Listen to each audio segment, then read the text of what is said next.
প্রিয় চাকরি প্রত্যাশী বন্ধুরা, আসসালামু আলাইকুম। তো ইতিমধ্যে আপনারা দেখতে পারছেন ডিসি অফিসে নতুন নিয়োগ বিজ্ঞপ্তি প্রকাশিত হয়েছে। অর্থাৎ আপনি যদি বাংলাদেশী নাগরিক এবং স্থায়ী বাসিন্দা হয়ে থাকেন তাহলে আবেদন করতে পারবেন। তো এই নিয়োগ বিজ্ঞপ্তি সংক্রান্ত সকল তথ্যগুলোই জানিয়ে দেওয়া হবে। আর আপনি কোথায় থেকে দেখছেন অবশ্যই আপনার জেলার নামটি কমেন্ট বক্সে লিখে জানাবেন। আর কথা না বাড়িয়ে চলে যাচ্ছি মূল সার্কুলার পেজে। আর আপনি যদি অল জব নিউজ বাংলাদেশ এই চ্যানেলে প্রথমবার এই ভিডিওটি দেখে থাকেন তাহলে আমাদের এই চ্যানেলটিকে সাবস্ক্রাইব করে রাখবেন, notification bell button all press করে রাখবেন, এই ভিডিওটিতে একটি লাইক করে দেবেন। আর যারা ইতিমধ্যে আমাদের এই চ্যানেলটিকে সাবস্ক্রাইব করে পাশে রয়েছেন তাদেরকে অসংখ্য ধন্যবাদ আমাদের এই চ্যানেলটিকে সাবস্ক্রাইব করে পাশে থাকার জন্য। আর জরুরি প্রয়োজনে আপনারা আমাদের মেসেঞ্জার অপশন রয়েছে, মেসেজ করে নিয়োগ সংক্রান্ত তথ্যগুলো জেনে নিতে পারেন, অথবা হোয়াটসঅ্যাপ নাম্বার দেওয়া রয়েছে, আপনারা যোগাযোগ করতে পারেন। যারা ফেসবুক পেজে যুক্ত হতে চান তো ডিসক্রিপশন বক্সে যে লিঙ্ক দেওয়া রয়েছে এই লিঙ্কে ক্লিক করে দেবেন। তো ডিসক্রিপশন বক্সের এই লিঙ্কে ক্লিক করে দেওয়ার সাথে সাথে আমাদের ফেসবুক পেজে নিয়ে যাবে। তো আমাদের ফেসবুক পেজ এবং ইউটিউব চ্যানেলে যে সকল আপডেটগুলো জানতে পারবেন, অর্থাৎ আপনার পছন্দের যে সকল নিয়োগ বিজ্ঞপ্তি, সরকারি বেসরকারি এনজিও, ডিফেন্স, শিক্ষক নিয়োগ, sales, marketing, railway job, NGO job, এক কথায় সকল ধরনের নিয়োগ বিজ্ঞপ্তির আপডেট জানতে পারবেন, পাশাপাশি নিয়োগ পরীক্ষার। তো আর কথা না বাড়িয়ে চলে যাচ্ছে মূল সার্কুলার পেজে। যেহেতু আপনারা ডিসি অফিসে আবেদন করার জন্য আগ্রহ প্রকাশ করছেন, তো আপনাদেরকে আরও একটি উদ্দেশ্য করে কথা বলো, আপনার জেলায় এই ডিসি অফিসের নিয়োগ বিজ্ঞপ্তি প্রকাশিত হলে অবশ্যই আপনাদেরকে জানিয়ে দেওয়া হবে। সেহেতু অবশ্যই আপনার জেলার নামটি কমেন্ট বক্সে লিখে জানাবেন। তো দেখতে পাচ্ছেন এখানে পদের নাম দেখতে পাচ্ছেন হিসাব সহকারী কাম কম্পিউটার অপারেটর। বেতন স্কেল দেখতে পাচ্ছেন প্রমোশন অনুযায়ী ৯,৩০০ টাকা থেকে ২২,৪৯০ টাকা। মোট বেতন ভাতা ৭৫% এবং সরকার কর্তৃক ২৫% ইউনিয়ন পরিষদ কার্যত পদেও। তো দেখতে পাচ্ছেন শূন্য পদের সংখ্যা ৬৮টি।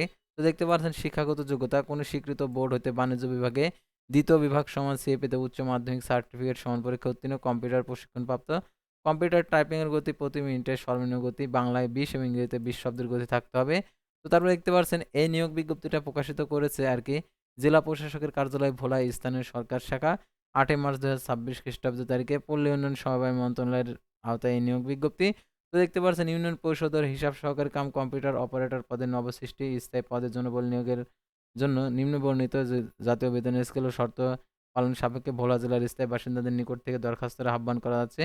অর্থাৎ এটা শুধু ভোলা জেলার প্রার্থী আবেদন করতে পারবেন, আর যারা অন্য অন্য জেলার প্রার্থী রয়েছেন তাদেরকে বলবো আপনারা আপনাদের জেলার নামটি কমেন্ট বক্সে লিখে জানাবেন। আর কি আপনার জেলার নিয়োগ বিজ্ঞপ্তি প্রকাশিত হবার সাথে সাথেই আপনি জানতে পারবেন আপনার মোবাইলের নোটিফিকেশনের মাধ্যমে। তো আপনার জেলার নামটি কমেন্ট বক্সে লিখে জানাবেন।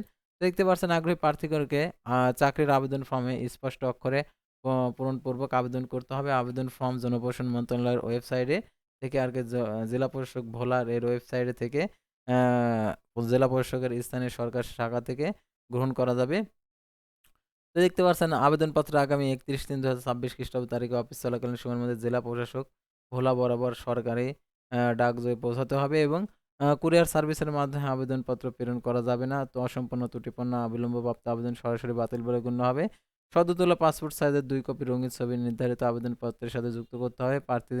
ছবিতে প্রার্থীর নাম লিখতে হবে। পরীক্ষার ফি বাবদ ভোলা জেলার অনুকূলে ৩০০ টাকা প্রি অর্ডার ব্যাংক ড্রাফট অফারের যোগ্য আবেদনপত্রের সাথে যুক্ত করতে হবে। প্রার্থীর বয়স সীমা আবেদনের শেষ তারিখ ৩১/৩/২০২৬ খ্রিস্টাব্দ তারিখ হতে ১৮ থেকে ৩২ বছর মধ্যে হতে হবে। বয়স প্রমাণের ক্ষেত্রে অ্যাফিডেভিট গ্রহণযোগ্য নয়। খামের উপর অবশ্যই পদের নাম এবং কোঠার নাম যদি থাকে স্পষ্ট অক্ষরে লিখতে হবে এবং সরকারি আধা সরকারি স্বশাসিত প্রতিষ্ঠানে চাকরিরত প্রার্থীদেরকে যথাযথ কর্তৃপক্ষের মাধ্যমে আবেদন করতে হবে। অনাপত্তি পত্রের মাধ্যমে আবেদন করতে হবে। নিয়োগের ক্ষেত্রে সংশ্লিষ্ট বিধিবিধান সরকার বিধিবিধান যথাযথ অনুসরণ করা হবে। কর্তৃপক্ষ নির্ধারিত স্থানে লিখিত, ব্যবহারিক ও মৌখিক পরীক্ষায় অংশগ্রহণ করতে হবে এবং এর জন্য কোনো প্রকার টিএডি প্রদান করা হবে না। কোনো তথ্য গোপন করে যদি আবেদনের আর কি উপযুক্ত কর্তৃপক্ষের প্রত্যয়নে দাখিলে বাধ্য হন তাহলে অযোগ্যতা বলে বিবেচিত হবে। আর এই নিয়োগ বিজ্ঞপ্তিতে আর কি প্রবেশপত্র পেতে ইচ্ছুক আগ্রহী প্রার্থীদেরকে, অর্থাৎ যে ঠিকানায় প্রবেশপত্র পেতে ইচ্ছুক তাও স্পষ্ট অক্ষরে খামের উপর উল্লেখপূর্বক ১০ টাকার মূল্যমানের ডাক টিকিট অব্যবহৃত ডাক টিকিট যুক্ত করতে হবে। ৯.৫ এবং ৪.৫ ইঞ্চি সাইজের একটি ফেরত খামের আবেদনপত্রের সাথে যুক্ত করতে হবে। তো লিখিত এবং মৌখিক পরীক্ষার জন্য কোনো প্রকার টিএডি প্রদান করবে না, ইতিমধ্যে আপনারা জেনেছেন। তো আরও যে শর্তাবলী দেওয়া রয়েছে এগুলো অবশ্যই আপনারা জেনে বুঝে আর কি আবেদন করবেন। তো ভিউয়ার্স, আজকের ভিডিওটি ছিল সাধারণত ডিসি অফিসের নিয়োগ বিজ্ঞপ্তি নিয়ে, অর্থাৎ ইউনিয়ন পরিষদের আর কি কর্তৃক আর কি ভোলা জেলার যে ইউনিয়ন পরিষদ রয়েছে সেই নিয়োগ বিজ্ঞপ্তিগুলো নিয়ে। তো পরবর্তী ভিডিওতে আবারও কোনো নতুন জব সার্কুলার নিয়ে আপনাদের সামনে হাজির হব। সে পর্যন্ত সবাই ভালো থাকবেন, সুস্থ থাকবেন, আর অবশ্যই আমাদের ফেসবুক পেজটি ফলো দিয়ে রাখবেন, ইউটিউব চ্যানেলটি সাবস্ক্রাইব করে রাখবেন। আল্লাহ হাফেজ।